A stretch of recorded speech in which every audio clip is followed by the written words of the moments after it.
blue eyes to cry. I held your face in my hand. Yeah, I thought I'd never make it go away. Bring back her smile, make it shine like it used to be. That's when she whispered, how can you do this to me?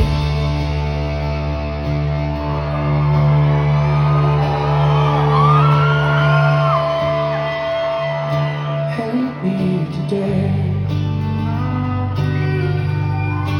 hate me tomorrow, hate me for all the things I didn't do for you. Hate me ways hard to swallow. Hate me still, confine me, see what's good for you. For you. I love you so much. Come on. For you. For you.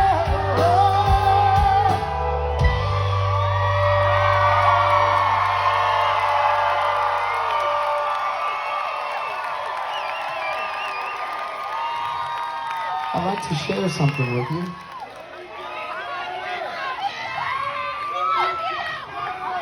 Just let me share something, then I'll shut up. This is for anybody who needs it. Okay. The year was 2011, and I had visitation with my 7-year-old daughter. Correct? Okay. Hold on. So she came down from Nebraska and she stayed with me for a week. And I took her to rehearsals, and she wore these big, like, sound earmuffs. And while I was at rehearsals, someone called my father, who lived in Houston, who was a police officer, a drug enforcement agent, a DEA officer. Right? All right, that's enough. Someone called my dad, my father, and told him, we know for a fact that while Justin has his daughter, he's using drugs in that house. And so my dad got in the car and he called my mom to come with him. And they drove 2.5 hours to where I live. And they broke into my house because the cops are good at that, you know? And so, hold on. They break into my house, and I drive up with my 7-year-old daughter after rehearsals, and we get out of the car, and my father comes out and he kneels down, and he says, come here, baby girl. And she hugs him, and she says, Poppy. And he picks her up and he says, you go play with your grandma inside. I gotta talk to your dad. So instantly, once he said, I gotta talk to your dad, my legs got real weak and my face got white and sweaty. And he said, come inside. And we walked to the kitchen and he pushed me into the corner all lovingly. And he said, what the hell is this?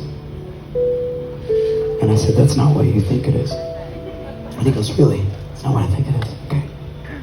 Well, I found it in your bathroom. And the most fucked up part, Justin, is that it was all over your bathroom floor. So if your 7-year-old would have went to the bathroom, baby powder, she could have really hurt herself. So what the fuck is it?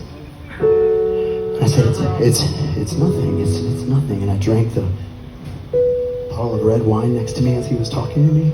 And just started lifting it and lifting it.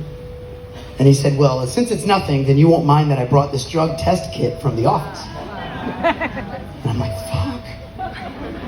And he said, I'm gonna put this in there, and if it turns purple, it's methamphetamine. And that's what I think it is. And I said, please don't do that. So he took it, and he dropped it in.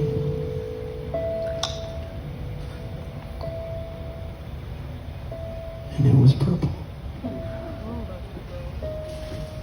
You're a son of a bitch. That's what he said. said to me. And he didn't say anything else. He just picked up my daughter from the other room, brought her into the kitchen where I was shaking in the corner. And he said, kiss your daddy goodbye. You're coming with us now. One, bro. And I said, wait. You can't do that. And he goes, try to stop me.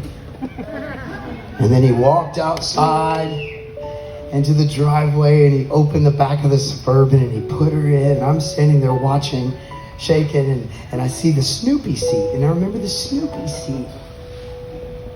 Because that's when it all hit me, like this little 7-year-old. And he shut the door and he said, when I drive away, I want you to wave your daughter and tell her goodbye. Because you're never going to see her again.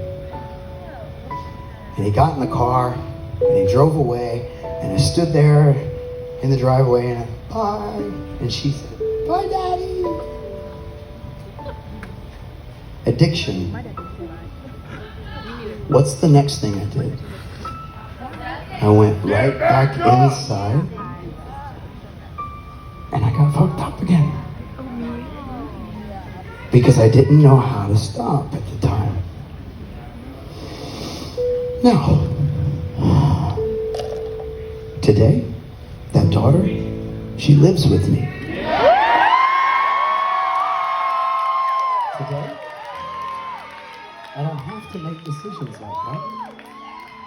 Today, I had strong people like my father, who I resented for so many years because he was a cop, right? Well, guess what? He passed away a year ago, right? My father passed away a year ago. Don't say, aw. He's fucking fishing in heaven, having a fucking badass time.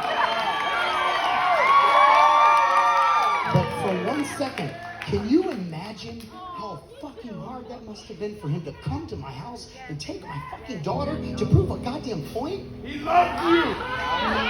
Anyway, I choose to think of him as one badass son of a bitch.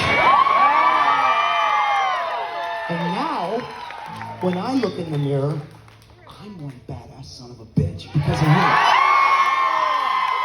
So the point of this story is not to sit here and preach.